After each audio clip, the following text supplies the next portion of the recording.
a young woman named Michaela Montgomery who stole the show at Trump's rally in Atlanta. What's going to make people vote as far as the black community? Things are changing. My name is Michaela Montgomery. See, as a young single mother, I can tell y'all that rent is too damn high. I can tell you that as a young black voter, groceries are too damn high. Oh, be prepared. She's going to get into it a lot more. Let's go. We need to vote based on facts and not feelings. See, under Harris and Biden, the average Georgia household is losing $1,060 per month, and inflation is at 21.4%. Now, again, economy, and of course, we're going to get into immigration at some point, but the economy is the biggest thing right now. I would say most people are feeling it in the pockets, and I'm glad that first of all, that she's a black woman. She's a single mother on top of that. And she really represents what you typically would see, again, at a Democratic rally. They don't want to talk policy. They just want to use propaganda to steal your vote. The left is trying to tout this woman as a savior for the black community, but all she's done is hurt the black community since she came into the game. See, the first step in destroying the black community is to dismantle the black family. So aside from her record as a prosecutor, why don't we ask Mrs. Willie Brown if Kamala Harris cares about black families? I wonder if Mrs. Willie Brown, a black woman, is also with her. Oh, man, she went there. She really, she went there. Now, for those of you who are not aware of Willie Brown, he was the mayor of San Francisco, a very powerful politician in San Francisco for a long time. Kamala Harris had a short affair or affair with him when she was around 30 years old, and he was, I think, around 60, but he was currently married or estranged from his wife at the time, but it's neither here nor there, but she did go there. So a few days ago, President Trump said he didn't know Vice President Harris was a black woman. I'm trying to figure out what all the outrage is about, because she's only black when it's time to get elected. Now that one right there, I really think that she is really pointing to something that a lot of black people have been talking about. Now, look, for me personally, and I think a lot of black people, it doesn't really matter whether she is black or whatever. But the point is, I think a lot of people do have concerns about the fact that now she's identifying as black and apparently before was not identifying as black. Did I lie? The same black people who are mad at Trump for being confused about her race, ethnicity, nationality, whatever, are seemingly forgetting that while you're touting her as a savior for black people, she identifies as an Asian woman. Yeah, she said it. Now, here's the thing. Look, if Kamala Harris is Asian or she identifies as Asian, I don't think black people are going to have a problem voting for her. But the issue is that if she's been identifying as Asian, Indian, all this time, and then now all of a sudden she's letting it kind of be assumed that she's black, you know, because black people, we tend to clamor on to little bits of symbolism that we can, which unfortunately is how we get manipulated, I would say, or schooled out of our vote. That's the real issue with Kamala Harris, is that whatever she is or whatever she identifies with, she needs to stand tall on what she's about and who she is. If she's Asian or she identifies as Indian, be that. But don't try to be black now. She chose her side and it wasn't ours. When asked if she would ever do anything specifically for black people, she said no.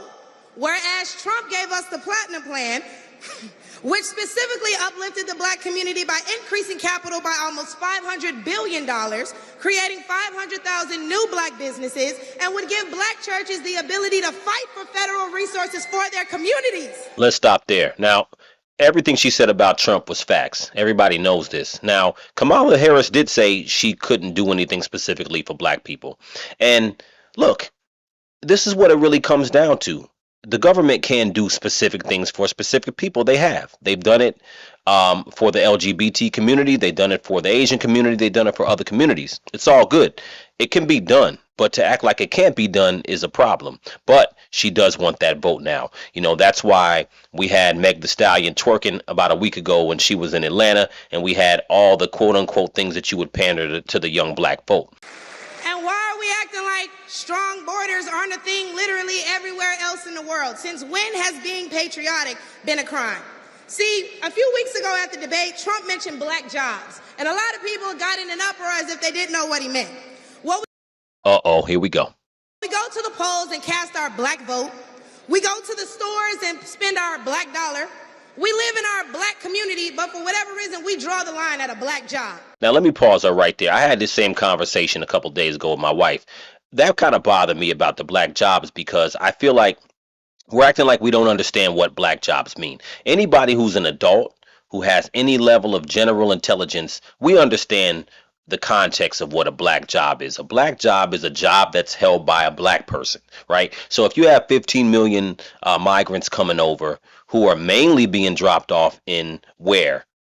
Black communities, the jobs and the economics is hurting black people and black jobs. We all know what black jobs are. We're playing semantics, pretending like, oh, he said some racist thing. It's ridiculous. We know exactly what he meant. The thing I do respect about Republicans, they are saying where they stand, and they don't have a problem saying exactly what they mean. You know what I'm saying? And if you want to pretend, if I'm talking to my child, I'm talking to a 7-year-old or an 8-year-old, they don't understand what a black job means. They don't understand context, right? But adults, we understand context. So to sit here and pretend like we don't understand is crazy. Oh, but wait, because if you're wondering what a black job is, please, I encourage you all to drive through Atlanta at all these beautiful black-owned businesses and check and see who works there. Probably a black person working for a black entrepreneur, recycling the black dollar, creating black generational wealth. If they come here illegally and they're taking your jobs and your resources, then please believe my cousins in the Appalachians, they coming for you too. And y'all know Kamala Harris has yet to say Laken Riley's name. Now, Laken Riley, most people may or may not know about her, but she was a young woman who got killed by a migrant. Immigrants that have flooded American streets with deadly drugs and gangs that have spiked overdoses by over 124% and brought more crime into minority communities. So how's that for black folks? But let's take race out of it. Just as a woman, period. How can you be a champion for women's rights when you're taking away opportunities from biological women and giving them to transgendered ones? Oh man, I need the bomb sound right now. I need the bomb sound because she just dropped another one. Oh man, here we go. Because we're talking about the constant attention that the Democratic Party gives to the non-biological women, but you're taking away opportunities for biological women. Oh my God, I'm glad she said it. Let it play.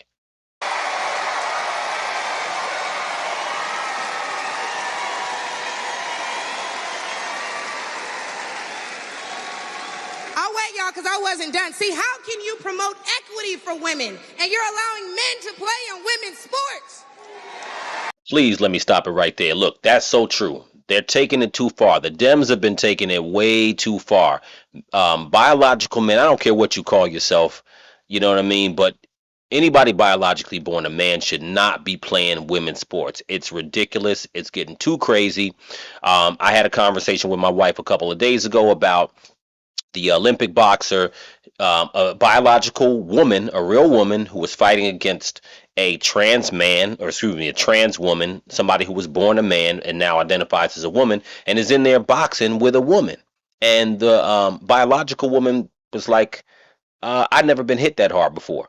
You know what I'm saying? And she wanted to get out of the fight because it's just crazy. She's basically fighting a man. This has become crazy. The Democrats have been taking it way too far.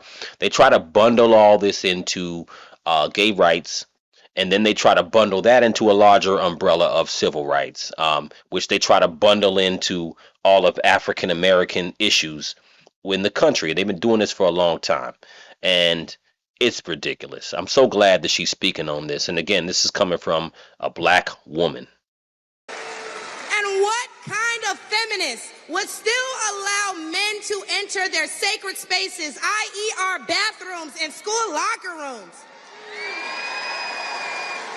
Good Lord, I love this one too, because look, I have a daughter. You know what I'm saying? I don't want anybody who's born a man in the bathroom with my daughter. I just don't, I'm not with it. You know what I'm saying? You can call me whatever you want to call me. I'm not with it. And again, these are things that the Dems let all that rock in under the same umbrella, and they don't stay where they stand. I respect the Republicans because at least they say where they stand, you know, and there's things that actually matter to me and other black voters that do not fit under that quote unquote liberal umbrella. It doesn't fit for a lot of us. And look, it just is no good. I don't want no man in the bathroom with my daughter. You understand? Do I even need to mention the opening ceremony at the Olympics? Oh, here she goes. She's talking about the fight. Or the fact that Angela Carini was forced to fight a man and told us that she's never been punched so hard in her life. We cannot allow dangerous liberals who think things like this are okay into the White House, because my daughter will not be fighting a man at her wrestling match.